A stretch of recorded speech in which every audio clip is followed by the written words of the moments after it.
რადგანაც მინდა ძალიან გიმრიელი რეცეპტი შემოგთავაზოთ და მოვამზადებ ტორტს პოლირობზონზე. ეს არის გემო ბავშვობიდან, რომელიც ალბათ არასოდეს არ დამოვიწყდება. ტორტი პოლირობზონი მზადდება მრგვალ ფორმაში, მაგრამ რა კი მოდის საახალწლო დღესასწაულები, ამიტომ გადავწყვიტე რომ მომზადებინა ოთხკუთხედ ფორმაში, ეს არის უფრო პრაქტიკული. შემდეგ მე გავაფორმე პოლირობზონი და მინდა შემოგთავაზოთ ესეთი სახით. ახლა კი დავიწყოთ მომზადება და ნახოთ რა გჭირდება ტორტის მოსამზადებლად.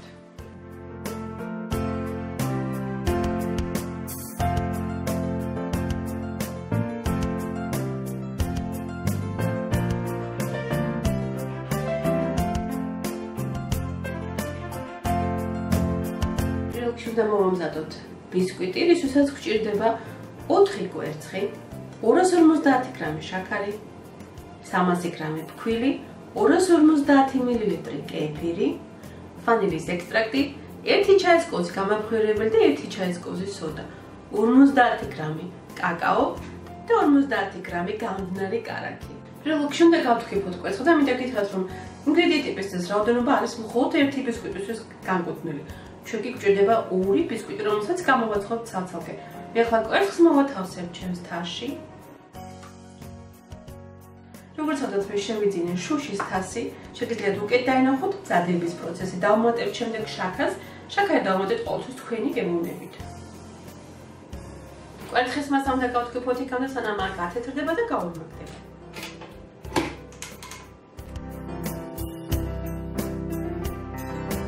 გამომჩერთ დეტალი უმატებთ ცოტა მარილს. წიკმარილს და სულ კითხულობ რამდენია, ან როგორია წიკმარილი. წიკმარილი არის უბრალოდ დანის წვერით. გავგზავნოთ თქვეფა.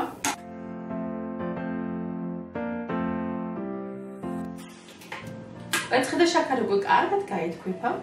ახლა კი უმატებთ გამდნარ კარაქს, რომელიც უნდა იყოს გრილი. კეფირს უმატებთ 1 ჩაისკობს სოდას. კეფირი უკვე იწყებს გააქტიურებას, დავუმატებთ ჩვენ კვერცხის მასას. შევუვლოთ ინგრედიენტებს ერთმანეთში. ვუმატებთ ვანილის ექსტრაქტს. შრალ ინგრედიენტებს ავლებთ ერთმანეთში, როგორც არის ფქვილი, კაკაო და გამაფრქვევებელი. რა თქმა უნდა, შესაძლებელია გამაფრქვევებლის გარეშეც. მთავარია რომ სოდა დავუმატოთ. ავლებთ კარგად ერთმანეთში და უმჯობესია თუ ფქვილი და კაკაო იქნება წინასწარ გაცრილი. არის რამოდენიმე ვერსია პოლირობზონის მომზადების. შემოგთავაზებთ ერთ-ერთ ძალიან წარმატებულ ვერსიას, რომელიც არის რამოდენიმე გზის დატესტილი და არის ძალიან გემრიელი. ახლა კი ჩვენს ფქვილს, კაკაოს და გამაფრქვევებელს დავუმატებთ დანარჩენ ინგრედიენტებს. როდესაც დავუმატებთ ფქვილს და კაკაოს, დიდხანს აღარ ვთქვებთ, არამედ როგორც კი შეერევა ინგრედიენტები, გამოვთეთ მიქსერი. შეგიძლიათ ხელითაც მომზადოთ, უკეთესია კიდევ უფრო.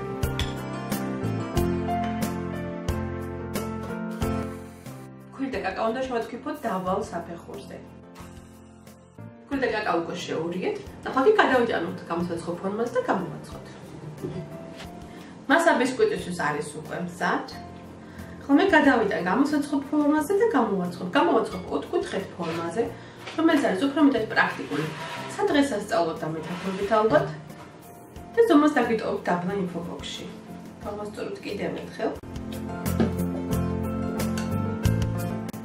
გადავიტანთ ფორმაზე.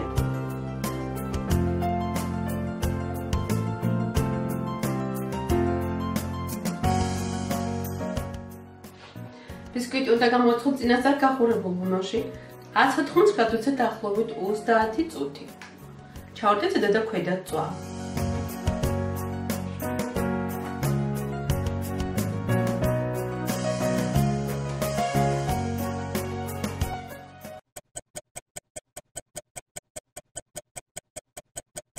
ვამზადეთ კრემს კლასიკური მეთოდით. გვჭირდება წინასწარ მოხარშული პუდინგი, იგივე ფაფა. შემდეგ კი შევათქვით 400 გრამ რბილ კარაქს. 250 გრამიდან 300 გრამამდე შაქარი ან თქვენი გემოვნებით 100 გრამი სიმინდის სახამებელი, 1 ლიტრი რძე და გვჭირდება აგრეთვე ვანილის ექსტრაქტი. მომზადება არის ძალიან მარტივი. ქვაფში მოვათავსებთ კვერცხს.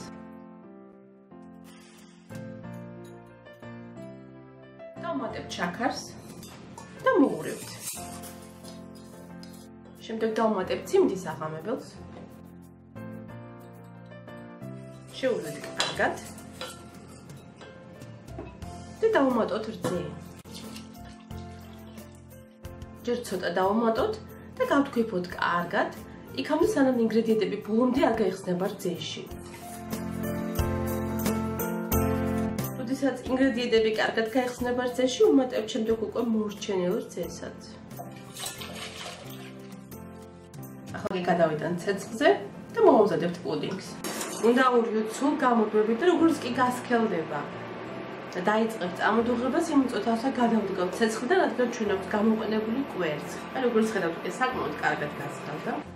პუდინგს დავუმატებ ახლა მე ვანილის ექსტრაქტს. Oh my god. ურევ კარგად. დავაფარებ პარკს თავზე, რომ ზედაპირი არ გაიგეთოს.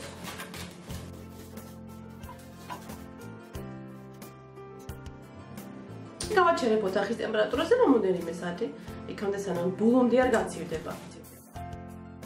გამზადებული პუდინგი უკვე მზად არის და გაცივდა უკვე კარგად შეგრელდა. გვჭირდება აგრეთვე 400 გრამი კარაქი. ან მარგარინი, უმჯობესია რა თქმა უნდა კარაქი, რომელიც უნდა იყოს ავსებოთ ბილი და ოთახის ტემპერატურით.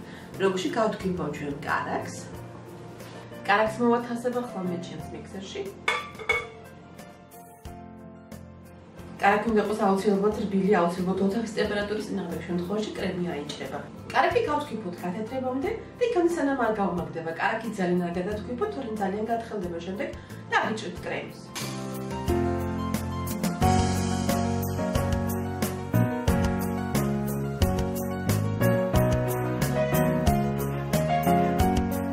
კარაქი კარგად გაეთქვიფა, მე პარალელურად თქვეფავდი ასევე მოხარშულ პუდინგს.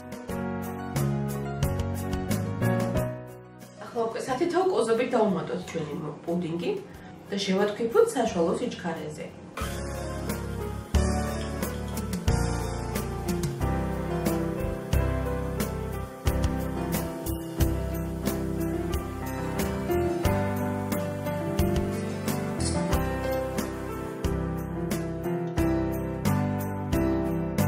დავუმატებთ ვანილის ექსტრაქტს. თქვენ შეგიძლიათ ჩვეულებრივად ვანილი დავუმატოთ. და გავაგრძელოთ საშუალო სიჩქარეზე თქვეფა. კრემი უკვე კარგად გაითქვიფა და შეგიძლიათ სანამ მოხარშულ პუდინგს დავუმატებთ, მანამდე კარაქს შეათქვიფოთ ასევე შესქელებული რძე, იქნება ძალიან გემრიელი. ჩემი ბისკვიტები უკვე მზად არის და ტორტისთვის გვჭირდება 2 ბისკვიტი. მოვაცილებ ახლა ერთ ფორმას. ძალიან კარგად გაცივებული და 1 ღამის განმავლობაში იყო ოთახის ტემპერატურაზე.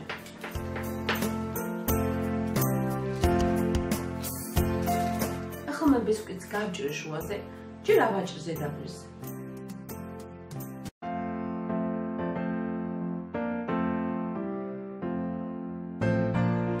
გავჭრე შუაზე საკმაოდ ფრთხილად. გავჭრათ მეორე ბისკვიტიც. დასაკრემად გვჭირდება 3 ფენა, ხოლო მეოთხე ფენას კი მეორე ბისკვიტის მეორე ფენას ვინახავთ ზემოდან მოსაყრელად. ნახოთ როგორი ბისკვიტები გამოვიდა. არის საკმაოდ რბილი და ფაფუკი. როგორც უკვე აღნიშნე, ჩვენ გვჭირდება 3 ფენა, ხოლო მეოთხე ფენას კი მოვაყრით ზემოდან.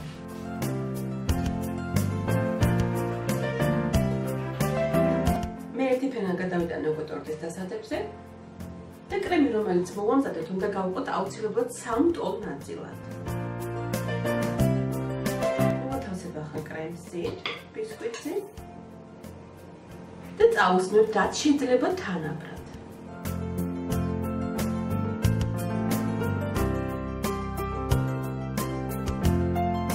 წავუსვათ კრემი ყველგან თანაბრად. გადავიტანთ მეორე ფენას.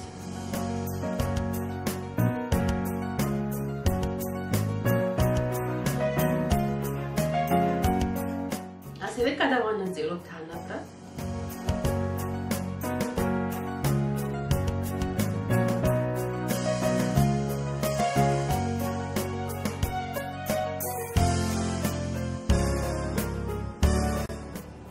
დაწიკით და გაასწორეთ კარგად გვერდებში.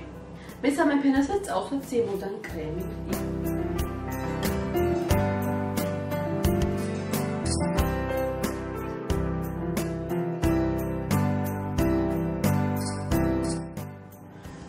თქვენი გემრიელი პოროფსონი შემოვლესოთ კიდევ გვერდებშიც. უთრებულად სუფთად შემოვლესვა არ არის საჭირო, რადგან უნდა მოვაყაროთ შემდეგ ნამშვენები.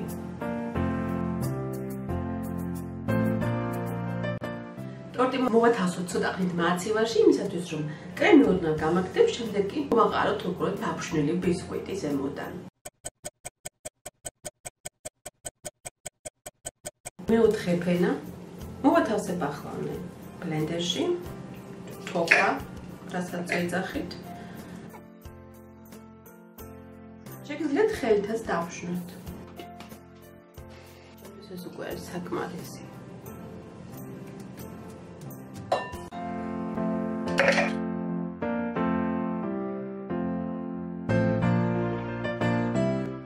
გამოვაბრძანე უკვე მაცივრიდან გამზადებული ტორტი. ახლა გვერდებში მოვაყრე მე უკვე დავშვნილ ბისკვიტს.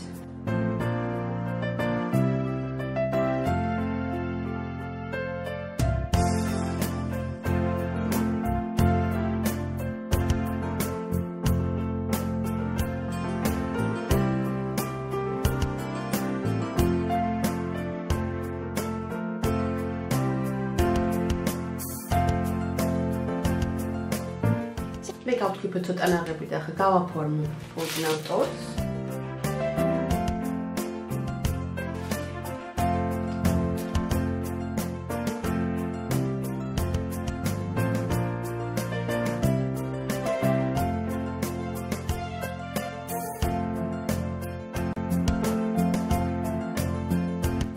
გავუკეთებ კიდე მეორნაირ უზორს და ძალიან ცუდი შუქი მაქვს სამწუხაროდ, ძალიან ბნელი.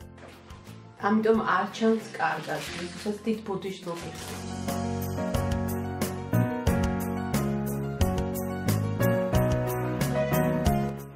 შუაში მოვაყრე ისევ ნაბშენებს, თქვენ გააფორმეთ თქვენი გემოვნებით.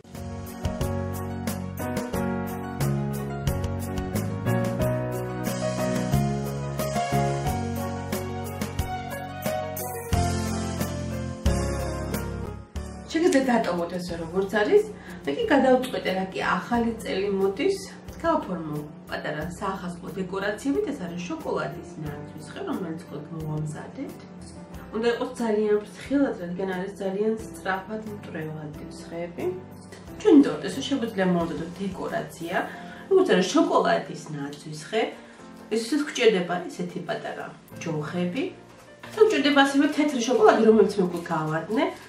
და ვაკეთებთ ესეთი ხაზებით, ზიგზაგებით მოვამზადეთ. მე დავშვინე ასევე ბეზე და მოვაყრე აქა-იქა. თითქოს თოვლის ეფექტია. ჩვენი ნაცვის ხერს მოუხდება ჩემი აზრით ასევე თოვლი.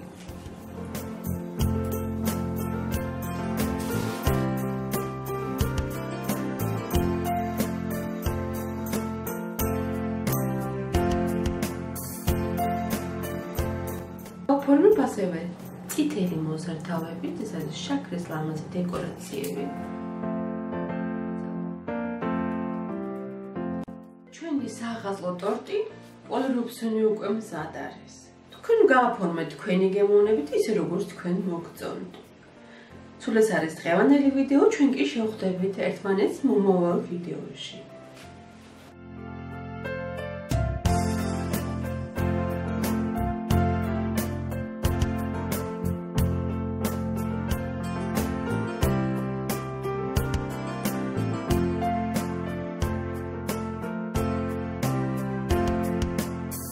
ჩვენი გემრიელი ტორტი.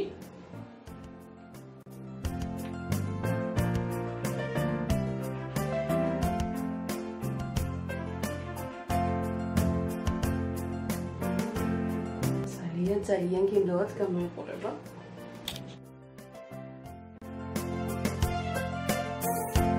ნახოთ.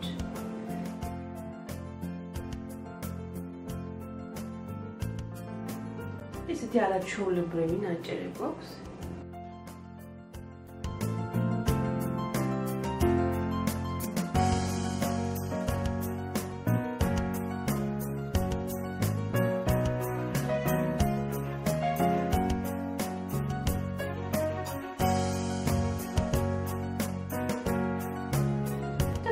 დავინჯოთ ახლა ჩვენ.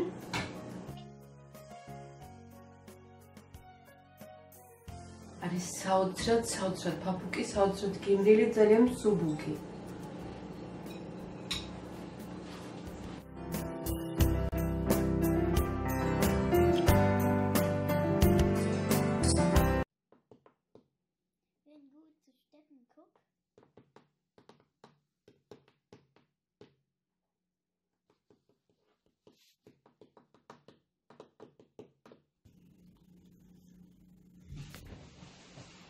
არის საოცრება. არ არის მძიმე მიუხედავად რომ არის კარაქის კრემით მომზადებული. და არ არის აცთავარი ძალიან ტკბილი, არის საოცრად გემრიელი ნამწვარი.